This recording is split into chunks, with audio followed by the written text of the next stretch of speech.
नमस्कार। आकाशवाणी देहरादून से प्रस्तुत हैं प्रादेशिक समाचार।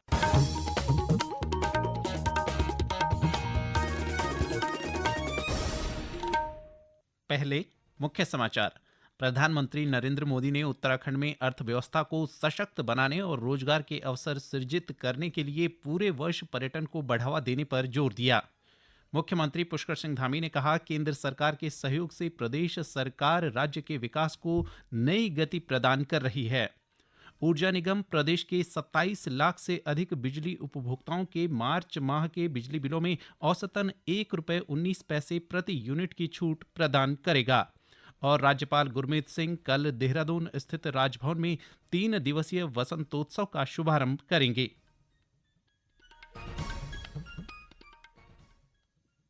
प्रादेशिक समाचार के साथ मैं संजय भंडारी। और अब समाचार विस्तार से। प्रधानमंत्री नरेंद्र मोदी ने उत्तराखंड को पूरे वर्ष पर्यटन का केंद्र बनाने की आवश्यकता पर जोर दिया है। वे आज उत्तरकाशी के हर्षिल में एक जनसभा को संबोधित कर रहे थे। राज्य में शीतकालीन पर्यटन के महत्व का उल्लेख करते हुए श्री मोदी ने कहा कि अब राज्य में पूरे वर्ष पर्यटन का मौसम रहेगा। उत्तराखंड सरकार का 12 मासी पर्यटन का विजन, 365 दिन के पर्यटन का विजन लोगों को दिव्य अनुभूतियों से जुड़ने का अवसर देगा। इससे यहाँ साल भर उपलब्ध रहने वाले रोजगार के अवसर विकसित होंगे। इसका बड़ा फायदा उत्तराखंड के स्थानीय लोगों को होगा, यहाँ के युवाओं को होगा। प्रधानमंत्री ने कहा कि शीतकाल के दौरान राज्य का प्राकृतिक सौंदर्य अपने चरम पर होता है, लेकिन उसी समय होटल और होम स्टे खाली रहते हैं। इस स्थिति को बदलने की जरूरत है। उन्होंने राज्य में पर्यटन से जुड़े मूलभूत ढांचे के विकास का उल्लेख करते हुए चार धाम सड़क परियोजना और रोपवे परियोजना का उल्लेख किया। उत्तराखंड को विकसित राज्य बनाने के लिए हमारी डबल इंजन सरकार मिलकर काम कर रही है। चार धाम ऑल वेदर रोड, आधुनिक एक्सप्रेसवे, राज्य में रेलवे, विमान और हेलीकॉप्टर सेवाओं का विस्तार 10 वर्षों में उत्तराखंड में तेजी से विकास हुआ है।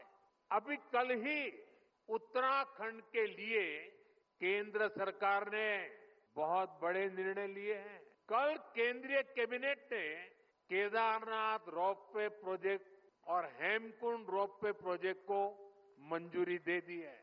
केदारनाथ रोपवे बनने के बाद जो यात्रा 8 से 9 घंटे में पूरी होती है, अब उसे लगभग 30 मिनट में पूरा किया जाएगा।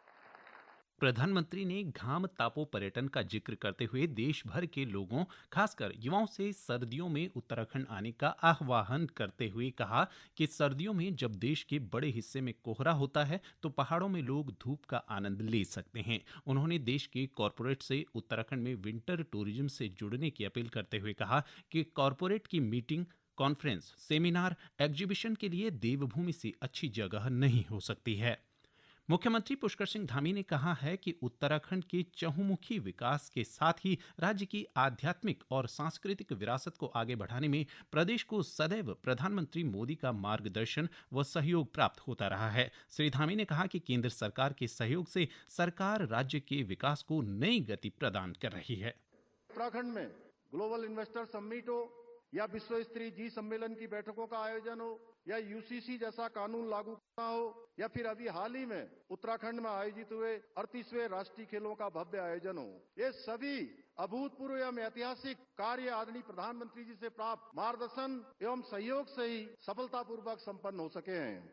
इतना ही नहीं, उत्तराखंड में जब भी कोई विपदा आई है, आपदा आई है, आदरणीय प्रधानमंत्री जी ने सदैव उसके निवारण हेतु आगे बढ़कर हमारा साथ दिया है, हमारा उत्साहवर्धन किया है, हमारा मार्गदर्शन किया है। चाहे वो केदारनाथ यात्रा मार्ग पर आई हुई आपदा की घटना हो, जोशीमठ में भूधसाव की घटना हो, सिलक्यारा टनल हादसा हो या फिर अभी हाल ही में चमोली माड़ा गांव के पास हुई हिमस्खलन की घटना हो, आदरणीय प्रधानमंत्री जी के सतत सहयोग और मार्गदर्शन का परिणाम है कि हमें इतने बड़े बड़े संकटों से प्रदेश को उबारने में सफलता प्राप्त हो पाई है। मुख्यमंत्री ने कहा कि प्रधानमंत्री के आगमन से न केवल शीतकालीन यात्रा को वृहद स्तर पर बढ़ावा मिलेगा, बल्कि सीमांत क्षेत्र में ट्रैकिंग और माउंटेन बाइकिंग के साथ ही दूसरी एडवेंचरस एक्टिविटीज को भी बढ़ावा मिलेगा। ये समाचार आकाशवाणी के देहरादून केंद्र से प्रसारित किए जा रहे हैं। प्रदेश के 27 लाख से अधिक बिजली उपभोक्ताओं के मार्च के बिजली बिल में ऊर्जा निगम की ओर से 137 करोड़ रुपए की छूट दी जा रही है। Fuel and power purchase cost adjustment के तहत उपभोक्ताओं को बिल में यह रियायत दी जा रही है। इससे घरेलू उपभोक्ताओं को प्रति यूनिट 95 पैसे तक की राहत मिलेगी। ऊर्जा निगम के प्रबंध निदेशक अनिल कुमार ने बताया कि वर्ष 2024-25 के लिए अनुमोदित विद्युत क्रय लागत के सापेक्ष बीते जनवरी की विद्युत क्रय में भारी बचत हुई। इस क्रम में ऊर्जा निगम उपभोक्ताओं को मार्च के विद्युत उपभोग पर जारी होने वाले बिलों में ₹1.19 प्रति यूनिट औसत छूट प्रदान करेगा। देहरादून स्थित राजभवन में कल से 9 मार्च तक 3 दिवसीय वसंतोत्सव पुष्प प्रदर्शनी का आयोजन किया जा रहा है। इस बहुप्रतीक्षित आयोजन के लिए उद्यान विभाग ने सभी तैयारियां पूरी कर ली हैं। पुष्प प्रदर्शनी 7 मार्च को दोपहर 1 बजे से सायं 6 बजे तक और 8 व 9 मार्च को सुबह 9 बजे से सायं 6 बजे तक जन सामान्य के लिए निःशुल्क खुली रहेगी।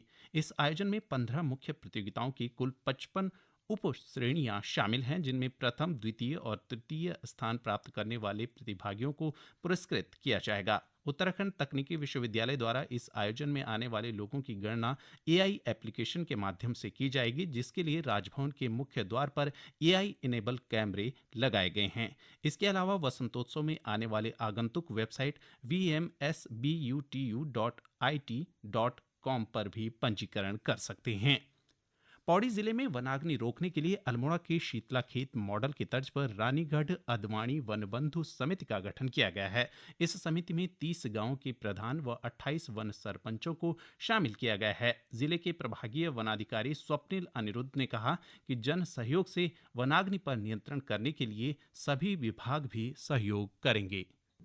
वन विभाग द्वारा गढ़वाल जनपद में अदवानी वन क्षेत्र को चिन्हित किया गया है, जिसमें लगभग 22 राजस्व ग्राम आते हैं और 18 वन पंचायत आते हैं। तो इन सारे 22 ग्राम में महिला मंगल दल, युवक मंगल दल, वहाँ के जो वन पंचायत सरपंच है, ग्राम प्रधान है और सभी रेखीय विभागों के जैसे पुलिस विभाग, स्वास्थ्य विभाग, राजस्व विभाग, ग्राम विकास विभाग और सभी अन्य विभागों को हम लोगों ने इस कार्यक्रम में बुलाया और एक वनाग्नि प्रबंधन समिति जिसको रानीगढ़ अदवानी वन बंधु प्रबंधन समिति नाम हम लोगों ने दिया है, ये कराया है।